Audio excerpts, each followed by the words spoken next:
you know, because we're not, but yeah, I think you go here, and then you can say like who moved it.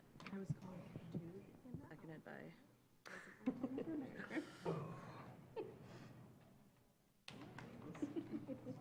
Why are they all black? Yeah. Mm-hmm. Mm-hmm. Yeah. Central Pay. She gets back in a few days, though, doesn't she? Yeah. I think. She just wasn't She was gonna texting make it. about it. Mhm. Yeah. Oh, I didn't, do I give the 1 minute warning? Yeah. Yeah. Debbie's We will back. start in 1 minute. Sorry. Debbie's back today, is that? I did find Pretty close. Somewhere. Very a close. couple of houses I can afford. Unfortunately, they're too far away. Outside the city. Yes. I could move to Scottville. Oh, she'll have Um, some but- stories. So when we There's do not all as those minutes, much to they do can in be one Scottville as motion. there is in Traverse City. Love List it. out all the dates, so you don't have to Great. do individual motions. Cool move. Yeah, that would be really I could, nice. Mm-hmm. I buy a double property check, triple check those dates. in Lake Ann with 4 trailers on it. But because they're separate dwelling units, I can live in one That's and what I told the rent one the girl. I others, said, and that helps with the when financing. we're at City But Council, the room is packed. I'm not sure I want to be an owner of trailers that I rent out. Yep. Nor do I want to move to Lake Ann. Good evening. We'll call this meeting to order of the March or May 21st. We're not going back in time. We got 14 breweries here in Traverse City. I'm trying to look on the bright side. Yes. Be positive for you. Yeah, they do have a lake. Good evening. I'd like to call this Planning Commission meeting on Tuesday, May 21st to order. Can we do a roll call, please? Yes. Commissioner Anderson, Here. Commissioner Deturi, Here. Commissioner Heller, Commissioner McGillivray, Here. Commissioner Treadwell, Here. Commissioner O'Brien is not here, and Commissioner Hershey and Commissioner Knapp are absent today. Oh, and Commissioner George. Here. I was just doing quick math. We have a Quorum quorum, is right? Okay, five. is 5 or above? Yep. Great, okay. Yep. First, we will review the approval of minutes, and I was told that we can do those all in one. If somebody would like a motion to approve all of the minutes, if they felt they were acceptable. I move that we accept the minutes from the Planning Commission regular meeting on April 2nd, the Planning Commission special meeting on April 9th, the Planning Commission study session on April 16th, the Planning Commission special meeting on April 23rd, and the Planning Commission special meeting on April 30th as presented. Thank you. Support. All those in favor? All those opposed? I had a question. Oh, great question. My question had to do with the amount of content in the minutes, and just wondered if there was ever any consideration for perhaps trying to beef that up a little bit so that we knew what the announcement was about, or some of the highlights of the discussion that was noted. So just a question. Yeah, I can speak to that real briefly. So the city's practice is not to put that all into minutes. They're not a transcript. They just record who spoke and the actions. I think partly because they also videotape them. So we've just always followed in line with the city's practice on that. So, Thank you. yep. Thanks, Jackie. Wait, that's a good question, though. I mean, it has come up in the past that we've discussed that, so. All those opposed? Okay, thanks. I don't think we did that, so I was just covering. Okay, topics for consideration.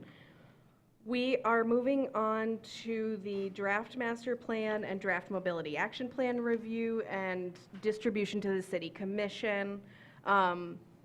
We have reviewed these pretty extensively every single Tuesday in April.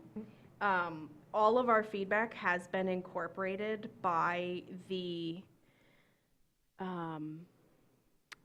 consultants. I was going to say contractors, and I was like, that's not the right word. By the consultants on both teams. And so really, we're not talking about the content so much anymore. We are,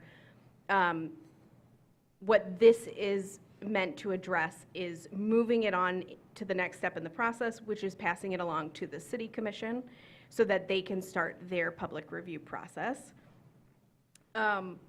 Additionally, at any moment or any time during the city's review process, they can send recommendations or send things back to us and communicate with us the parts that they want, I don't know, they want more explanation on. We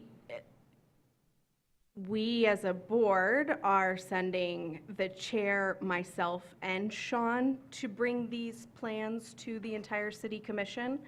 So I think those are happening through the June and maybe July meetings to bring that to them and talk about bits and pieces of it. We're still in the planning process. Yeah, so I had a meeting with the clerk's office, the city manager, and the mayor to outline that. So the plan is, the mayor didn't want to get into it as in-depth as the planning commission did, which makes sense, you know, it's more of a planning commission process. So the second Monday of June, July, and August, we will be reviewing the plans. So the June will be the, you know, broad overview and the supplemental portion of the master plan. July will be the mobility action plan. August will be the mobility action, and then August would be the magazine portion, the prescriptive part of the actual plan document. So just to reiterate that the Planning Enabling Act does require that the Planning Commission, in the review process, send the drafts to the legislative body, i.e. the City Commission, who they have to vote to then open it up for the 63-day review period. No further action, no public hearing, nothing can occur during that 63-day review period, except public engagement, which is what we're intending to do this summer with the joint open house for both plans, still working on those details. So I say that to indicate that moving these plans to the City Commission is not an endorsement or an approval at this time. It's just following the required legal process. The Planning Commission will be required to hold that public hearing once this is all done, and to vote to approve the documents, as well as the City Commission. So we're aiming for September to wrap these all up. Again, whenever you do a planning process, it's really about the process, not as much the end product. So although we have a vision of what the summer's gonna look like, it could go any which way, depending on the feedback and the comments and the things like that. So that's what we are tentatively scheduling, and we'll adjust and pivot as necessary. Thanks, Sean. So tonight is that first step. Correct, yep. So just to remind everyone, both the master plan leadership team and the mobility action plan leadership teams who worked throughout these processes had vetted them through their review process before sending it to the Planning Commission, who spent the 5 weeks in April reviewing it. And so now it's just moving through the process. And welcome back to the chamber room, too. We haven't been in here in a long time. It feels weird. It does. Any thoughts, comments, concerns, questions? Yes. Just a little comment, though it might be kind of late in the process for this. One thing that I would like to see changed is more captions for the pictures. We have a lot of pictures in the document that in some cases it says clearly underneath what it's supposed to illustrate, or other places where, okay, we're talking about the results of an open house, and you have pictures that are clearly of the open house, but other pictures where it's highlighting an intersection or showing bike usage in an area that's not Traverse City. Just a small line of text would be helpful to say what it's supposed to be showing, or for somebody that's not familiar with it, where in Traverse City that is. Yeah, that's an easy fix. We can definitely do that. I forgot, there's one element from the review process that hasn't been incorporated yet, but should be shortly, and that's in the mobility action plan. We discussed having the network map broken into the 4 quadrants. So they emailed that they're still working on that, should be coming very soon, but we didn't want to cancel or postpone this meeting just based on that. Yeah. So we'll get that in. And I will say, I've met with Sarah today, and the draft that you have of the master plan portion has already been reviewed and updated by their copy editor. So the grammatical, spelling, all that kind of stuff, she went through and took care of that. Wonderful. Yes, thank you. I was viewing the original draft and this final draft side by side, and looking for some of the changes, and I noticed that it looked like there was some content to come. For instance, the future land use map that had appeared is now being updated. There was a note on that in the magazine link document that we received this time, so I was curious about that. And I thought maybe I would ask the planning director to just perhaps walk us through 3 or 4 examples within the plan of where our feedback resulted in an update to the plan. Yeah, I'd be happy to do that, but I would just ask that you give me time to do that. Like, come back to you with that and look at it. Sure. I've been out of town for the last week, so I just got back, and so today's my first Okay. day back. So I would love to do that for you, but you would have to give me the time to do so. Okay. Well, but if you have any information tonight in terms of that future land use map that seemed to be still in process, I'd love to hear about that. Yeah, so I guess I'm confused on that, because I'm looking at the draft and the future land use map right now. Mm-hmm. This was the one in the magazine Yep. on So- page 17. Which is now on page 19. 19. Yep. Right. And yours isn't grayed out and says map changes to come? No. Doesn't. Interesting. Am I missing something here? I mean, mine doesn't either, though, Jackie. Okay. Yeah, that's what I'm All right, well, maybe my cache has not been cleared. That could be, yeah, because we linked it to the city website, and we had updated on there, so it might be just Yeah. pulling the old one. Okay, Yeah. great. Yeah, I'll- that's why, I'll sorry, I was a go little back in confused, because and- I'm like, I know yeah, I'm no looking at it. worries. so- Mine says the 17th, 5/17 as a date, in Yes, case you're, that's yeah. That's the document that Okay. I And- was working with. Great. Yeah, did you use the link from the agenda I memo? used Because, the link from the agenda as okay, was sent last because they're week. actually different, they're shared from different, the old one was shared from a different, like Microsoft SharePoint or something, and this is from Google. So they should even be Okay. like totally The- different the one that- documents. The one that I reviewed opened up as a Google Doc, Okay. but it was, too large a document. So anyway, I downloaded it, and so there were apparently some differences between. Oh. Oh, so I see what Page you're saying. 22. So after page There's one, 19, yeah. Okay, so the future land use map on page 19 is for the full city. right. And then the subsequent sections are each of those land use categories, and each of those maps are indicated, like, will be updated, Thank making you. sure that, because they all reflect what's in the future land use Okay. map, and so they're still updating that. Yep. So that's still in process. Yeah. Thank you, I wasn't crazy. No, I thought I was going crazy. so- Same, when I was Yeah. looking at the same page, yeah. Maybe I'm And, colorblind and I can't see the text that you're saying. Just a suggestion, I know that you've been trying for higher and higher resolution on the pages in the magazine that show future corridor planning, sort of a before and after. And I don't know if we've yet reached a stage where they're communicating what you had hoped they would communicate. I would ask that we take another look at that, and maybe we have to split them into more pages and expand them, but I don't know that that's going to accomplish what you had hoped.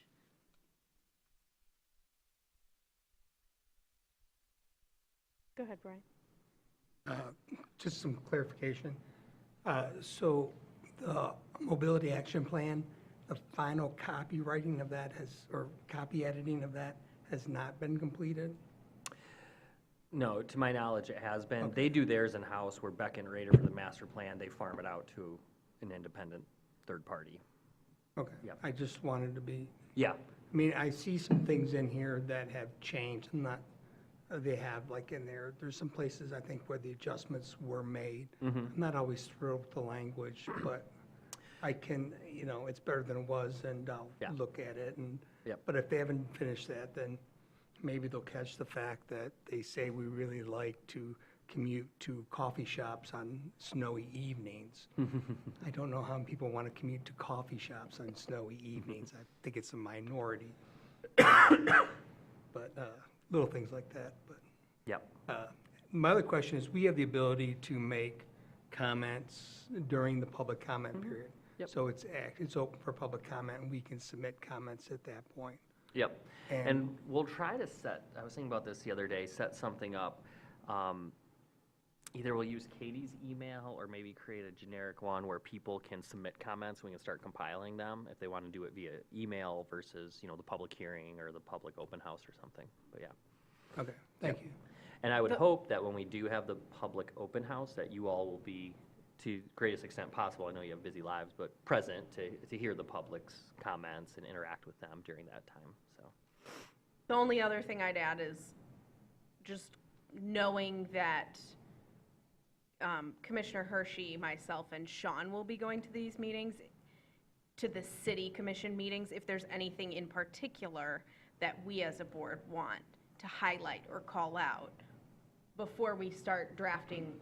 I might be shooting ourselves in the foot, but we are more than happy to receive and review emails, like about anything that you would like us to specifically call out to the city commission before those meetings. Yeah. Another topic, since we mentioned public comment and so forth, I had in my notes from the last meeting that there were plans to add sort of an executive summary or analysis of the community engagement results, and I didn't see that in this draft of the magazine. Is that in process? I don't recall that, because I know we have made that available in the appendix, and it provides a summary and also into great depth in there. Well, the raw data, was certainly in there in the supplement, but we talked about, not only within the magazine describing the process, which was very thoroughly reviewed, but also what conclusions you drew from that community input.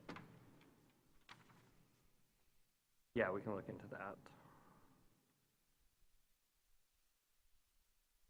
I don't remember there being full consensus from the board on that point. I think I remember there being a discussion that this entire thing, this entire plan is a summary of information from those community engagements, like it's incorporated into every aspect of this plan. So I don't necessarily remember us saying we would do an additional layer of calling it out, but I could be misremembering. I think we talked about just a few paragraphs that would In gather the section at together the end, in the section within the magazine. the community engagement section of the Community magazine. engagement section, that we thought that would be helpful. And I would think from the city commission perspective also, I think the likelihood that they are going to plow through the, 70-plus pages of raw data is kind of unlikely, and that highlighting the meaning that you drew from all of that community engagement would be very helpful.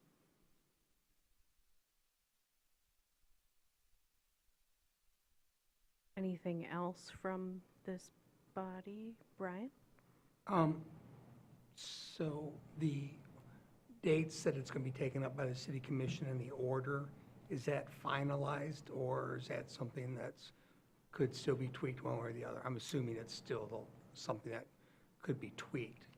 I mean, I would say anything can be tweaked, but the purpose of the meeting was to have a roadmap for how we intend to do it. Right, I'm Yeah. saying is, so can you repeat those dates or send us a follow-up email? Yeah, we can do both. So it's going to be the second Monday of each of the 3 months, so that would be June 10th. And that's going to be, That's going to be general overview and then the supplement. So the big, thick part of the master plan. The next one would be July 8th. And so that would be focusing on the mobility action plan component. And then the next one would be August 12th, focusing on the general master plan, action plan, and just kind of wrap up. And they're going to do all of this simultaneously with the public comment period? Yeah. Yep. So they're not going to wait to the end? And No, and that that's was the intent, was to, since you can't move forward until that's done anyways, to utilize that time to inform the city commission of the So content. they'll be adding it on June 10th, and then when would it come? And then that's really, so once they're done with it in August, it's a 60-some day. So once they have the final meeting in August, it'll be coming back to us. Correct, so Probably in September. ideally, if this board votes to move it up to the city commission, it would be on their June 3rd agenda to vote to start the 63-day public review period. So 63 days after June, or 9 weeks after June 3rd, is when it can come back to the planning commission. What we would probably do in August, if we know that the clock has started and when the end date is going to be, is have you all make a motion to set the public hearing date, so then we can do the public notices and things like that. So do that in advance, because you have to do it 15 days ahead of time in the paper and stuff. Yeah, but they're going to review, make their final review on August 12th, so I think the earliest we would do a public hearing would be the first meeting in September, correct? Yeah, that's what we have on our chart right now. Okay. Again, tentatively, if it goes to plan. No, I understand. Yeah. So just good to know. Yep. So I don't know about anyone else, but I know that after you go over these things and you read them and reread them and discuss them, I look at this time frame as, and we may not be, you look at it again and it just, it gets hard to follow, for me anyways, on the second or third time through on about page 12. And there's a lot of pages here. So having this, I think, so this certainly the pause when it comes back to us, it'll allow us to look at it again and come up with, see what else we want to incorporate or any fresh perspectives or any tweaks we want to make. So, yeah, I'm happy with it going forward, and if no one objects, I'll make the motion. Oh, I can pull it up. One thing while Brian is pulling that up, only because I did it, I scrolled to the end, and on page 71, there is a spelling error. That's okay. Okay, this is the one that hasn't been reviewed by an editor yet? I thought it had been, from Okay, what Sarah said, just- so just go ahead and note it. Opportunity? No, that's the correct spelling, it's an opportunity. Okay. No, just kidding. Sorry, Commissioner McGillivray. That's okay. It's going to take a while. My computer's old. Opportunity. This is why I miss the paper agendas. Easy to flip. Yeah. Oh, go ahead, Jackie. Just wanted to give you a preview. I'm going to be voting against moving it forward, only because based on my own review, there seemed to be still some moving pieces and parts. And so I would be much more comfortable recommending that it be moved forward when we have a final document in our hands. And so for that reason, I'll be voting against. So Okay. just wanted that explanation. The only note I have on that is we really have spent a lot of time with these plans, and I just don't think pushing it off one more week or one more month leads to an acceptable solution for the public and for planning that relies on these plans so extensively for all of our decisions. I just think that we can't keep kicking a can down the road. That's my opinion. So appreciate your transparency, and I disagree. Commissioner McGillivray? I've completely lost my agenda. And so I can't make the motion. I'll second it. Quick question. I don't think you can quite second it yet. I'd be happy to read the motion if someone would like me to then. I can also pass you my computer if you'd Yeah, like. so I thought I downloaded this and it's not showing up. So I apologize for What that. was your question? I'm assuming we just need a majority of the people present. Correct. Okay, we don't Yep. need 5 votes. Would you like me to read the motion? Just- Sure. Okay. I'll move. Brian moves that the planning commission formally submit the draft master plan and draft mobility action plan to the city commission and request that the city commission take the necessary action to begin the required 63-day public review period at their earliest opportunity. Great motion, Brian. Motion by Brian. Any second? Oh, I'm sorry. All those in favor? Yeah, Well, you absolutely can. You may want to open up to public comment first. This is that time. Bummer. God, this is so new to me. So since we have a motion on the floor, let's move to public comment on this portion of the meeting. Any public comment on moving the master plan and mobility action plans to the city commission by this lovely group of public members in front of me? Seeing nothing, not even like any sort of movement. I'm going to close public comment. So all those in favor? You'll need a roll call. Yes, Yes. we do. Mhm. That's way smarter. Let's do this by roll call, please, All right, I've Katie. never done this. Commissioner Anderson, No? Commissioner Deturi, Yes. Commissioner Heller, Commissioner McGillivray, Yes. Commissioner Treadwell. Yes. We have 4 yeses and 1 no. All right, motion passes. Great. Thank you, everybody. Okay. Second agenda item is the discussion on possible amendments to the minimum parking requirements and service stations with fuel dispensing. The only thing I'd say before I hand it over to the planning director is he and I were talking earlier, and frankly, I think that I had a fundamental misunderstanding of when we reviewed parking last as a planning commission. This was maybe like, It was February of 4. 21 is when it was approved. yeah, okay, I was gonna guess 4 years ago, so that feels right. Yeah. And I had thought, or at least taken an interpretation from when we passed that, that we were adjusting minimum requirements in general, like overall minimum commercial, minimum residential, and clearly that is not what happened. So I'm interested in this discussion. I think I would favor other topics in terms of priority, but I'm open to the conversation and hearing from staff on any sort of recommendations or changes in this department. Yeah, so let's maybe tackle these one at a time. So we'll start with the parking. The purpose I put both of these on there is they were topics that were discussed through the plan review process. So this is more of a follow-up to get direction from the Planning Commission if these are serious topics that you would like more information on to possibly pursue. So nothing today is like a commitment that, oh, we're going to make this change or something. But before I even started pulling the data together for you, I wanted to know if you were truly interested in it. So it was brought up, I believe, by Commissioner McGillivray at one of the meetings that there was a thought that we got rid of parking minimums in general, and Anna confirmed that as well. But it turns out it was just residential. This was before my time, but so we have no parking requirements for residential. We also have no parking requirements downtown and haven't since I think the late 70s and stuff like that. So it's just one of those things, as development continues to occur, is it in the city's best interest to maintain minimum parking requirements?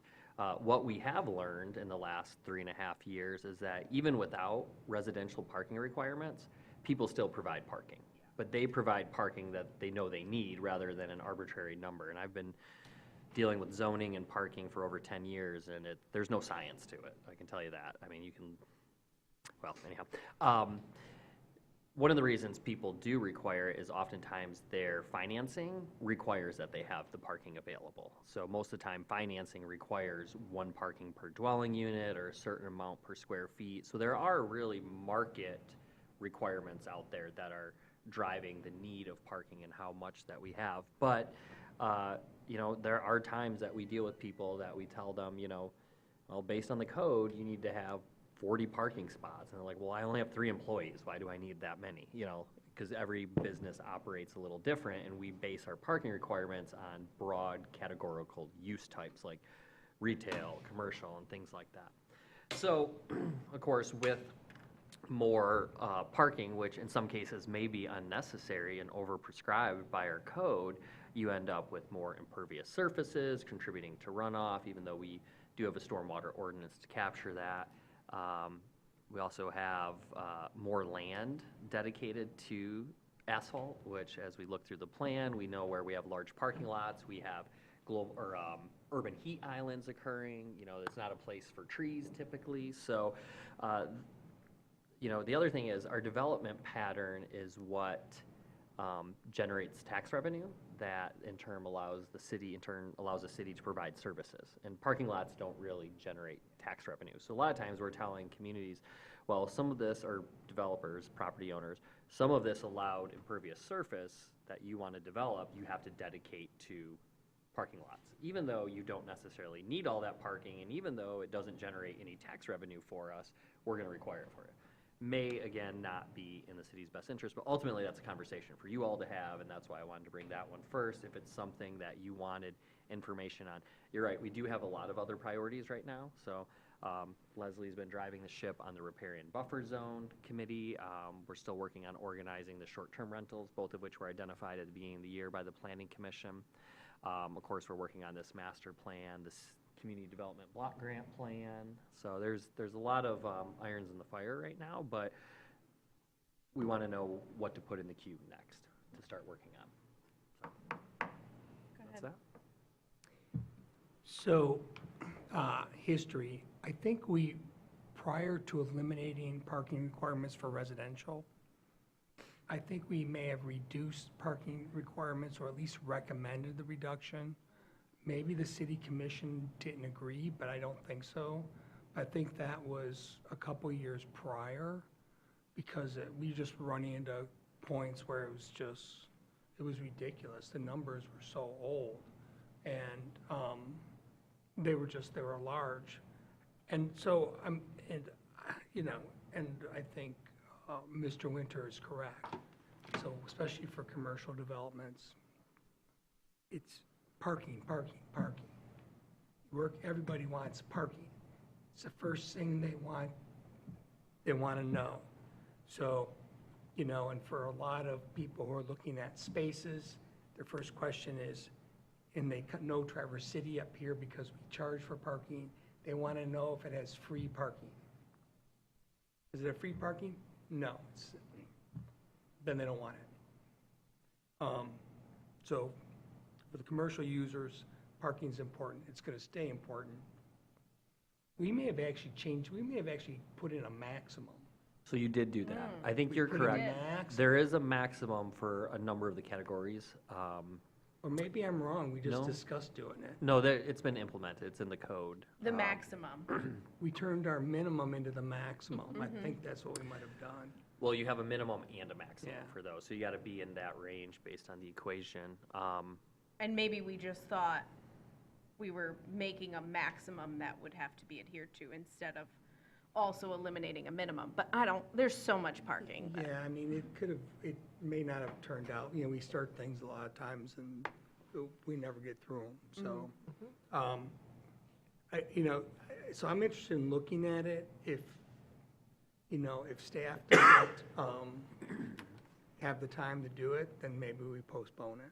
That's sort of up to, then I can do that, or maybe we do something else. I don't want to eliminate the maximums. But I don't have a problem eliminating the minimums, and if it gets to be too heavy of a lift, maybe we just cut them all in half for now and come back and look at it again.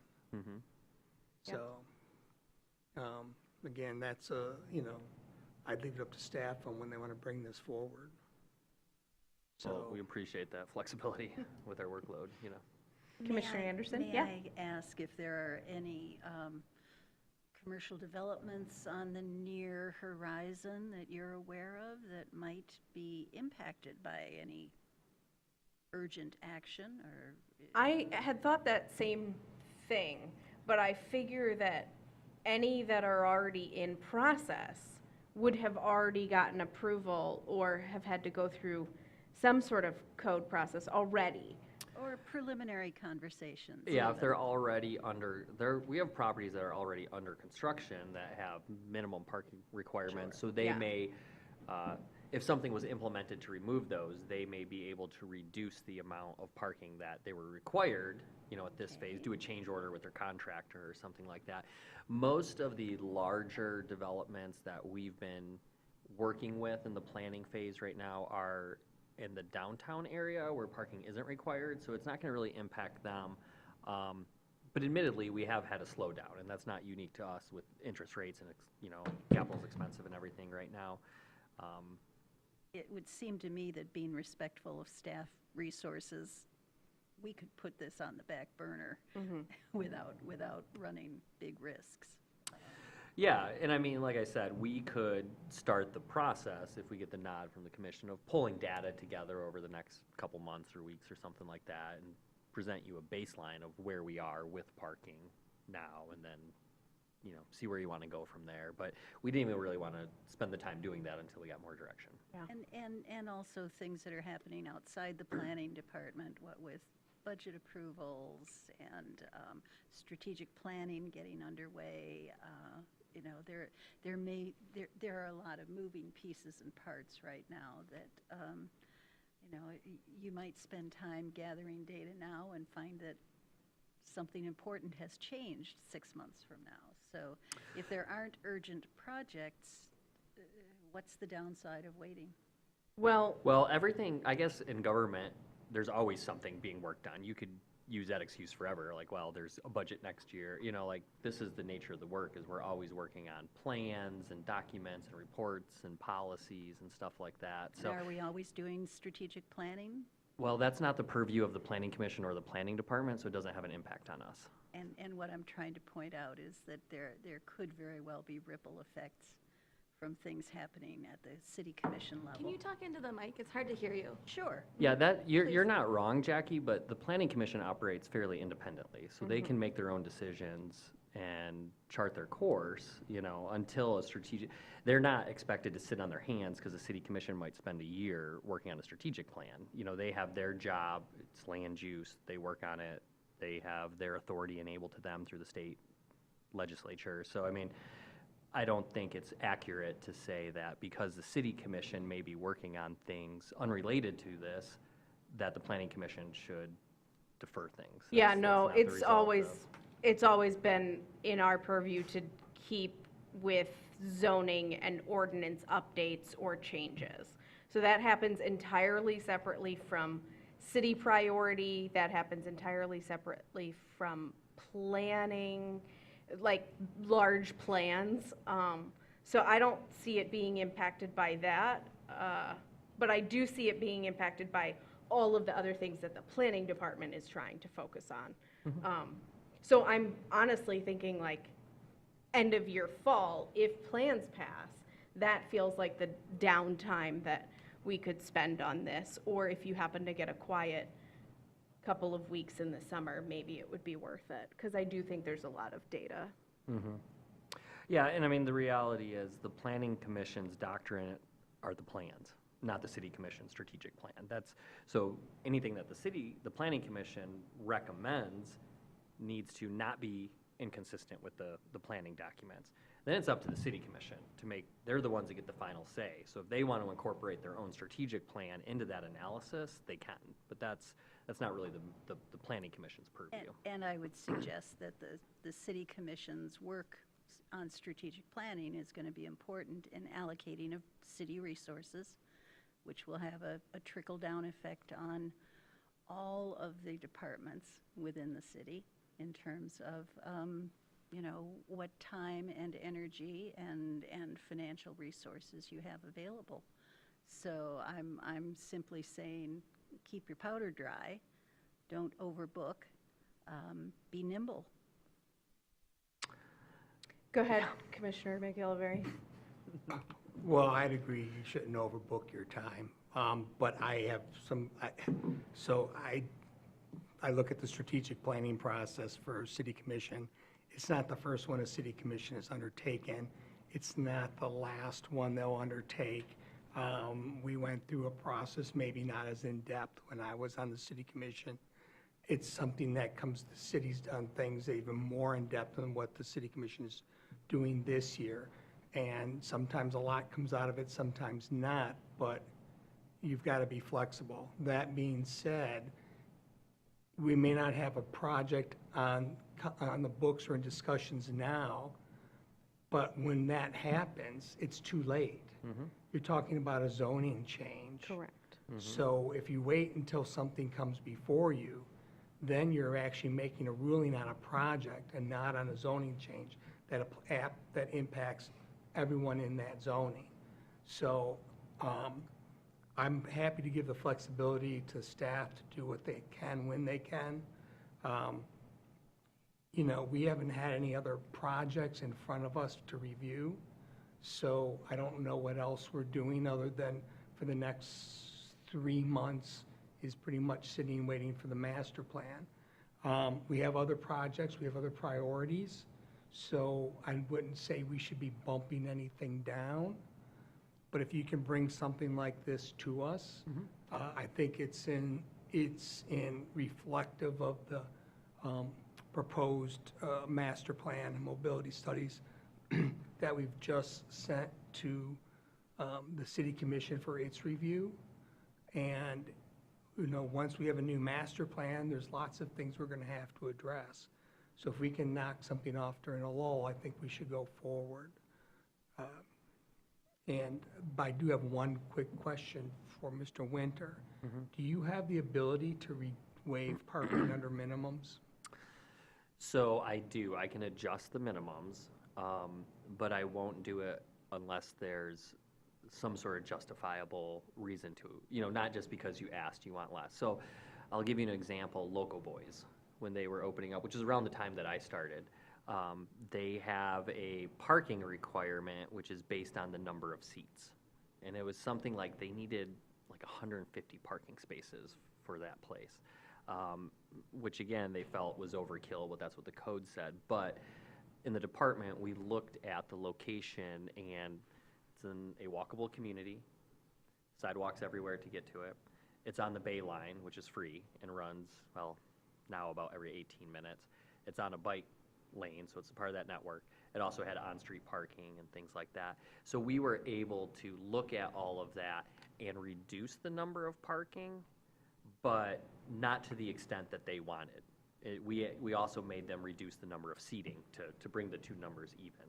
So it's not a perfect science, but you know, we look at the setting of each one when we do that. So, but if I can't justify it with something objectionable, then I would not feel comfortable waiving it. The biggest complaint for any reduction is going to come from something like that, a restaurant or a retail operation with a lot of people coming in, that draws a lot of people and has a lot of cars parked on the street. That's always the biggest complaint. The other complaint for parking is generally anything, we don't have required minimums downtown, so you get a lot of workers who park in the streets around the downtown. That's not going to change. And doing this isn't going to impact the downtown. It's going to impact other neighborhoods. Local Boys is a good example, you know. As we progress through the summer, if we're getting a lot of complaints from neighbors or parking, then that's something we can address. Maybe we do need to maintain some type of minimum, just reduced and it doesn't have to be one size fits all. So. Yeah, there's a couple different ways we could slice it, and again, that's the direction that we're looking for, is what do you want to have provided, or do you even want information provided? And I think it would be helpful to talk with Nicole Van Ness, because in some of those areas, I'm thinking Slab Town, I'm pretty sure they just recently adopted a residential parking zone. They have a few of those in the city, mostly next to downtown, so if you're not a resident in that zone, you're limited to how long you can park. So in other words, you can't be a worker going and park for 8 hours. But if you live there, you can have your car on the street, things like that. So, Commissioner Treadwell? Yeah, I'd just like to say that I would support, in general, doing away with parking minimums and requirements. But I can say that even when you don't expect them to, and even when you can demonstrate for, say, a residential or mixed-use project that you don't need it, sometimes some other aspect of the permitting that's not dependent on the city says you need parking. As a case, I'm on the Traverse City Housing Commission. We are trying to put in a 40-some unit development where Tebow Florist is, and Mishta, who is providing some of the funding, is saying, okay, yes, it might be seniors that don't need to drive now, but in future use, or if this building is ever sold, there has to be some way for people to use cars, so we are requiring that you have X number of parking spaces to account for that. And yes, sometimes you can argue those, but just because we don't require parking or we change our parking requirements doesn't mean that buildings will get built without parking. What I would like to see is perhaps some greater flexibility, if we can provide it on our end, to allow a developer to include parking in the immediate surrounding area. Say, there's a church next door and your business is here, that church is going to have a full parking lot on Sundays, but if you can have an agreement that my customers can park there, then that makes overall better use of the parking areas. Yeah, and we do honor those, if people are willing to get a shared parking agreement with a neighbor or somewhere. So going back to Local Boys, they reached out to the business to the north, or is that, no, west, right at Elmwood and stuff. It was occupied, I can't remember if it was leased or owned by Munson, and trying to get, like, it just fell flat, like going through Munson legal and stuff like that. It was just taking forever, so they abandoned that one. But we would have honored that if they were able to secure that. So. Yeah, But- that was my only thought, was to have some sort of conversation around shared parking, because I know there is so much downtown that is just wasted in the evenings, so much space. And it's not just downtown, but I can look at places like the Garfield corridor or along 14th Street where, yes, you have businesses, yes, they have parking, but the way that we've required each business to have its own parking rather than looking at more shared opportunities. And, okay, you might have to have some parking that can be handicapped accessible, but other parking might be 100 feet farther away. Mm-hmm. Because Yeah. otherwise you end up with, yes, you have plenty of parking, but it ends up being more than any one business needs.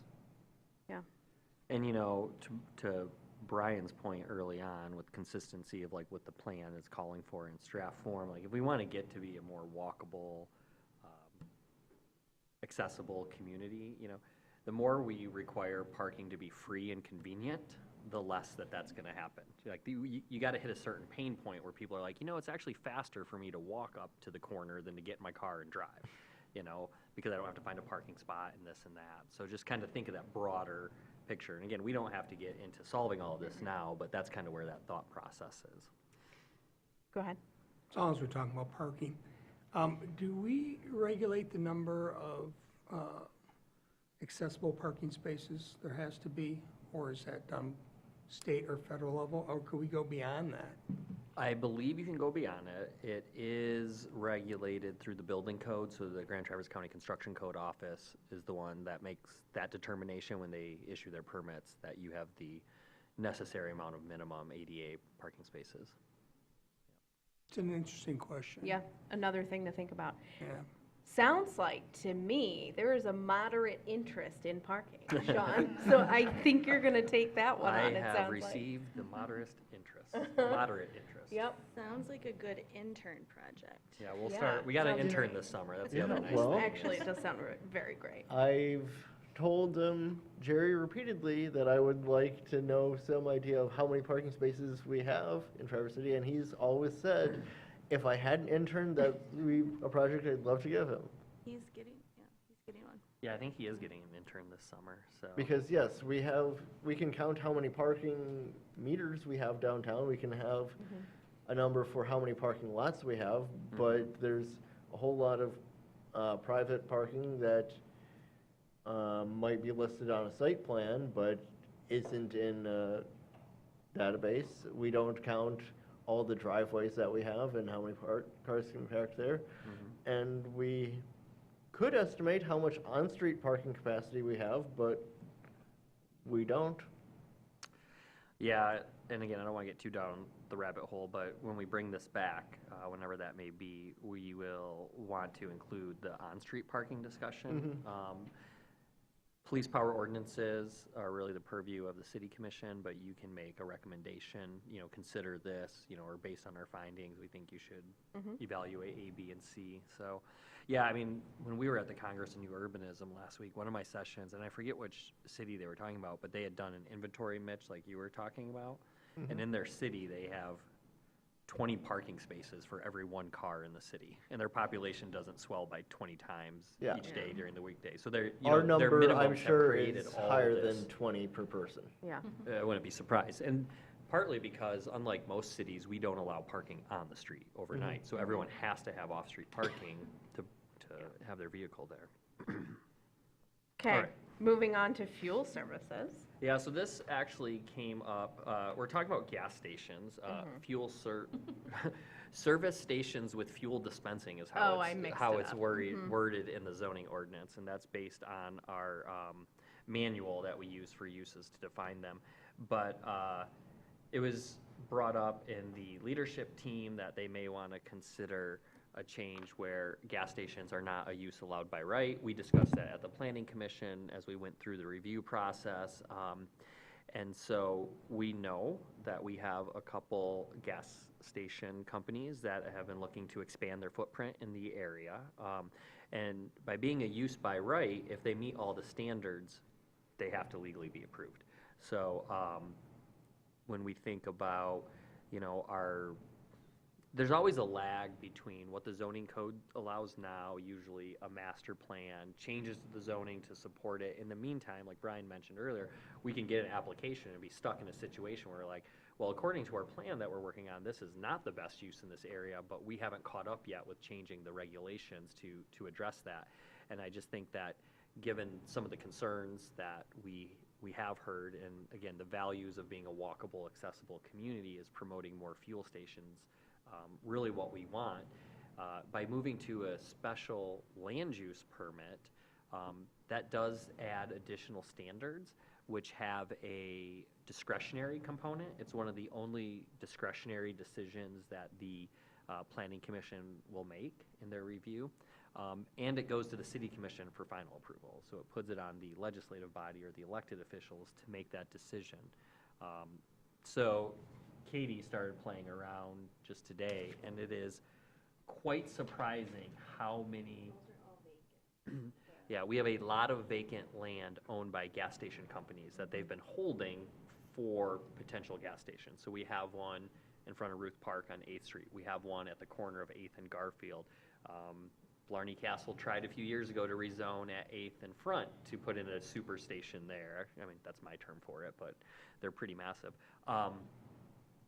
So yeah, we know this pressure is coming, especially with the new player that bought Schmuckel Oil, and they're kind of expanding their footprint and rebuilding all their gas stations, but they take a little gas station and buy the neighboring property, and now suddenly it's 4 times as many pumps, car washes, hot dogs, all kinds of nonsense and stuff like that.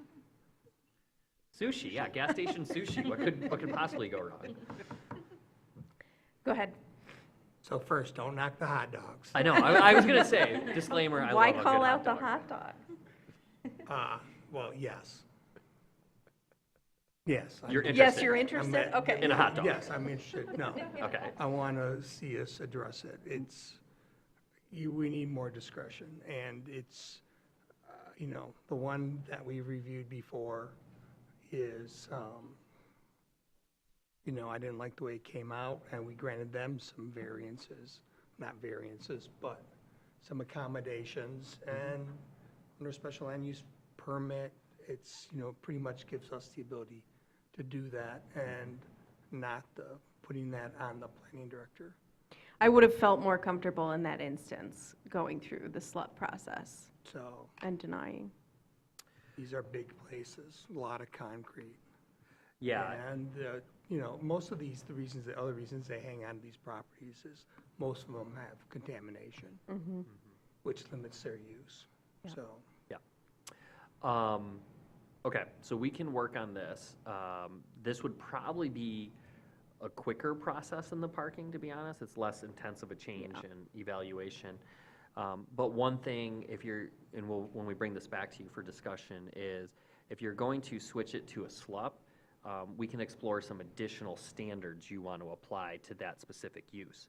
Maybe there's a maximum square footage of the building or a maximum number of pumps or things like that to regulate, so we're not getting like a Buc-ee's style Yeah. gas station on Garfield or something like that. And if they could be tied into any of our tentative master plan goals, that would be, Yeah. I think that makes sense. Yeah, and we could even, have a look in the conversation about maybe trimming down the districts to which they are allowed, maybe keeping them on high-traffic corridors as opposed Definitely. to some of the other ones, and figure out where we can go from there.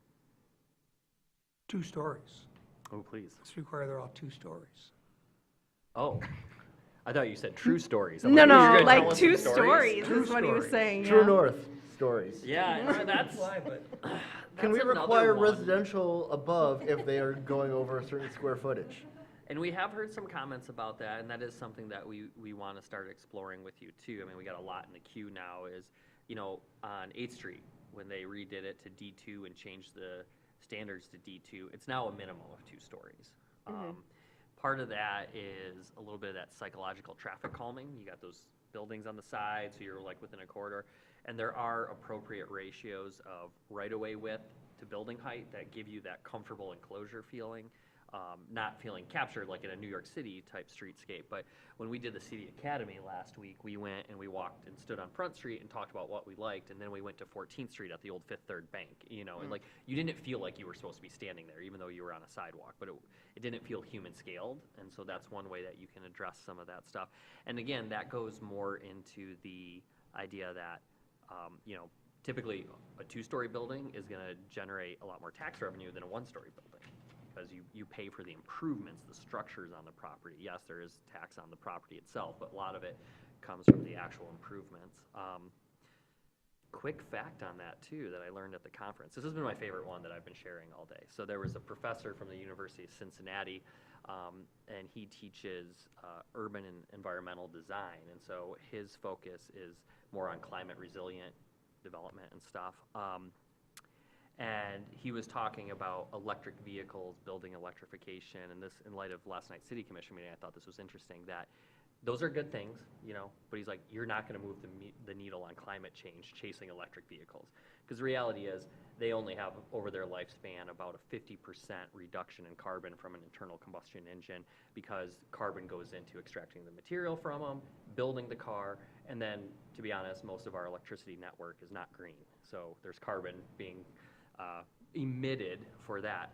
But what their research has shown is that for every 1% increase in density within a city, there's a reduction of 140 vehicle miles per person per year.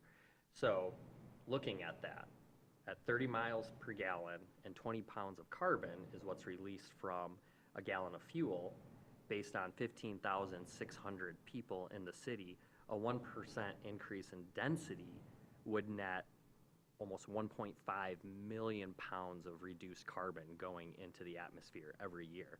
So sometimes some of these things are a little not intuitive, right? Like, why wouldn't electric vehicles be the right thing? Well, it takes so much energy to make them and to create the energy, but creating that walkable environment by allowing more density actually is more impactful at reducing carbon emissions than all the electrical vehicles and building electrification and stuff like that. So I thought that was very fascinating, and felt.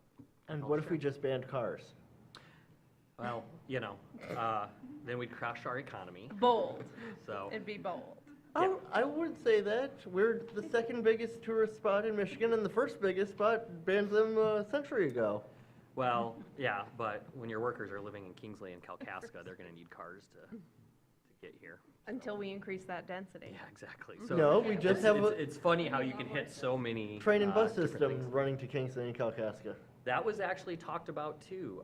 There's a pretty world-renowned planner named Peter Calthorpe, and he was like, this country doesn't have the money for rail. We can keep hoping for it, but if we're gonna keep prioritizing spending on weapons, we're not gonna be building rail, you know? He's like, bus rapid transit is really what we're seeing cities implement because it functions a lot like light rail, but it's much cheaper to implement and it can be more nimble because you don't have fixed tracks.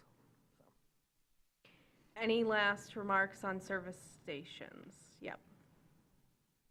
The second story remark, which I started, wasn't really about tax revenue, but right now, the most likely option of that is going to be creating more housing. And that's the most likely use of that. I think we should have it along all our major corridors. And because the thoughtful developers will recognize the value of building up, and you'll see that. The chains, and I'm not trying to denigrate the chains, they develop a property for one use because they do what they do, whether it's a gas station or a drugstore. They don't want to necessarily manage or pay for that initial cost to manage those rentals above them. So, you know, I think that's, you could actually, for me, I'd put two-story, you know, corridors over gas stations. It would kind of address a lot of it anyways. Yeah, I've noted that here, so, and we had talked about that previously, so it's kind of like in the back of our mind, but we'll start queuing that up as well and where that most appropriate. It can be treated adjacently, I think, to that conversation, but it's been a really long time since we've just straight up reviewed uses of each zone. So that would be pretty adjacent to like a master plan, like maybe the first of the year as we have new zones or relabeled zones, then we can take a look at all of those uses, because I think this is in alignment with that same conversation. Yeah, and we actually have our intern, Angela. She was here with us last summer, so you might recognize her. She's already starting to update what we call our land use matrix. So it's a table where we have all the districts at the top, all the uses on the left, and then we mark where each use is allowed. So we'll bring that back to you all for a visual, because looking through the ordinance without that table, you're looking through 60 pages, and what's allowed in R3 is allowed in C1, so you gotta go back to R3 and realize what's allowed in R3 is actually including R2, and you just gotta go back through it. So. Yeah. This just made me think of like banks and fast food retail, or there's something specific in the uses that calls out drive-throughs specifically. So this all just made me think of that. Okay. Seeing no other comments, do you have enough direction that you need from us? Yeah, great conversation. Thank you for feedback again. There were some tidbits that we picked up on through that conversation that we wanted to revisit. Didn't want to address them really at the time because we were focusing on the plan review. So again, we have the priorities that you all have established at the beginning of the year that we're still committed to, but as time frees up, we'll start shifting some of these things in, and some of them will take a greater degree of, like I said, review and analysis. So the order of which they might come, I can't guarantee. You know, we'll bring whatever one we can that's queued up the quickest to you for discussion and continue that conversation with more data. Great. Yep. Can we move straight into announcements and do public comment at the, sorry. Maybe this is going to be covered in announcements, but I wondered, some of the other projects that you have ongoing, the riparian buffer and the short-term rental committee, I wondered if there were any brief updates on that we could hear. Yeah, so short-term rental, we're still working on getting the committee up and established and the meeting dates. The riparian buffer has met twice. I will let Leslie, since she's leading that, provide the update. Glad you asked. So the riparian buffer committee has met twice and kind of went through a slightly painful process to establish what the priorities were for the ordinance considerations. what things we'd like to incorporate, and what things we also want to talk about or discuss that aren't necessarily ordinance-based. So I kind of have marching orders from that group to go back and begin a framework proposal for ordinance updates. Right now, we're trying to finalize a format for our next meeting, which will be a field trip. So that'll be fun, while we, in the background, get those ordinance amendments ready for them to look at. We're also going to have some input from the city attorney. She's putting together a presentation to talk about where our jurisdiction begins and ends, and what kind of pitfalls we might run into trying to regulate riparian buffers and related restrictions. Thank So- you. Yeah, I'd say one of the challenges is the charge of that group is to look at the riparian, so the water's edge area.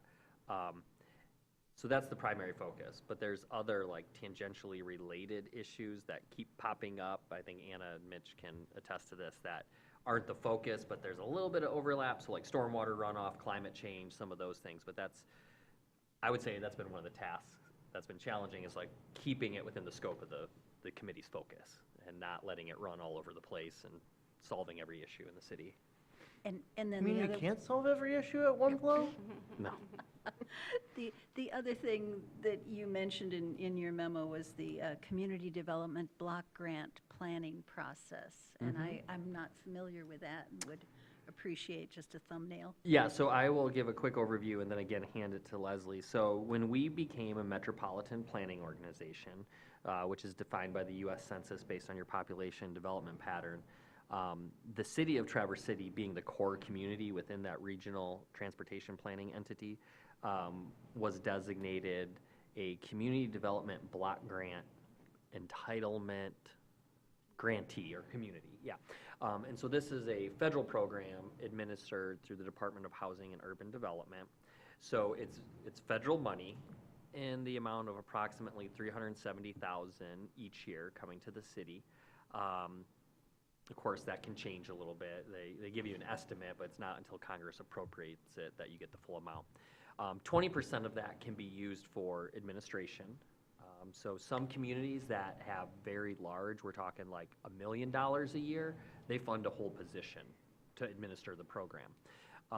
We are not receiving that much money, and so we will likely be moving towards maybe one significant project each year, as opposed to a bunch of little ones that take more administrative overview, because we're not generating enough through the 20% to hire someone to oversee that. The other thing is, most of this money is limited to low to moderate income housing in various fashions, what that can look like. And there's a couple other protected classes that would be eligible through the program.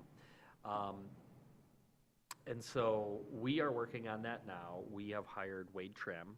The city commissioner approved that contract. They do this all over the place, so they know the federal language and the requirements. You remember that? Remember Yeah, this. Leslie Thank was at you. that one. Yeah, Thank yeah. you, yes. Because it's like learning a new language for us, and what's required and whatnot. But Leslie has been meeting weekly with our regional field office as well as Wade Trim, and I'll let you provide what details you have. The only thing I'll add to that is that we've got a couple of deadlines that are fast approaching in order to have all of our documents in place to be eligible for receiving this funding. The big thing is that we need a 5-year plan, and that will kind of outline what we will be spending the money on over the next 5 years. And then we have annually other plans and follow-up that needs to happen. And part of getting that plan approved are requirements for public input and public hearing. And so actually tomorrow, we're having our first stakeholder meeting with service providers. And then we do have it's not really a survey, it's more of a questionnaire that's available right now. And in fact, if it didn't come up earlier, I was going to let you know. I will send you, if you didn't hear about it yet, I'll send you a link to that questionnaire. We're looking for more input. I think the last time we checked, we had about 35 people who've answered it. It's pretty broad, but I think it's a good questionnaire and also helps get some awareness of this project going on. So if you can pass it on to anybody you think would be interested as well. Yeah, I've not heard about it, so I would appreciate it, yeah. Yeah, I think Colleen may have put something in Friday's Bay Brief about it. Yes. Because you submitted some information to her for that, yeah. It was So- in the Bay Brief, and it had it had a little bit of a attention on the web page with like a liner across the top, a banner across the top, but I think that got displaced pretty quickly, and it's a little bit hidden on the page, on the web page. So I'm going to try some other ways of getting more people to know about it, and also put QR codes around where Good you idea. can access it more easily. So. And then you said the deadline for the 5-year plan is So the drop dead date Coming. where everything has to be done will have to be done with the public hearing and the approval and everything is August 16th. great. And we have a 30-day comment period and a public hearing involved. So we really are targeting no later than the end of June to have the whole plan completed. Thank you. And I do just want to reiterate again, it's a heavily restricted fund source. That, it's not a free-for-all. We can't just say we're going to do this. I mean, the government specifies what would be eligible and things like that. So, and I only bring that up to maybe temper expectations that, we can't use it to build streets or anything like that. So, yeah. Any other announcements? We are still in the announcements section. Well, like I said, Angela's back. Leslie and I attended the Congress of New Urbanism in Cincinnati. We flew down there on Tuesday, it ended Saturday evening, and we flew back. And really great information. Again, like I said, after the APA conference, Traverse City really is on the leading edge of many communities in the city, or in the country, and that helps. But of course, there's a lot of work to be done. One thing that makes the Congress of New Urbanism, or CNU, a little different than APA, which is mostly just planners, is CNU is a mix of planners, urban designers, architects, engineers. So you get say a little bit more of a holistic dialogue. You're hearing from people in the different fields related to development, not just planning. And a lot of great real-world examples out there. There's always more information than you can possibly take in. I think there's about 10 sessions every hour. Sometimes you go to a good one, sometimes you go to a bad one. Leslie struck out on a couple. So tech issues and things like, I went to one where no one showed up. I was like, okay, I guess we're not having this. So, yeah, it was really nice. Cincinnati is a very lovely city. If you haven't spent any time there, it's quite pleasant. So that's really all I have. Oh yeah, Mitch, you were at Michigan Association of Planning Spring Institute in Lansing. With a special focus on stormwater management and how to improve coastal resiliency. Oh, nice. Good. Okay, hearing no other announcements, we'll move to public comment. Again, this is a very loud public tonight. Any public comment? Great. Well, credit if you give public comment? yeah, maybe. I don't know. Katie's in charge of that. Don't suggest that. Yeah, we'll be here all night. So we will move, I'll close public comment. Does anyone on the commission have any special announcements? Great.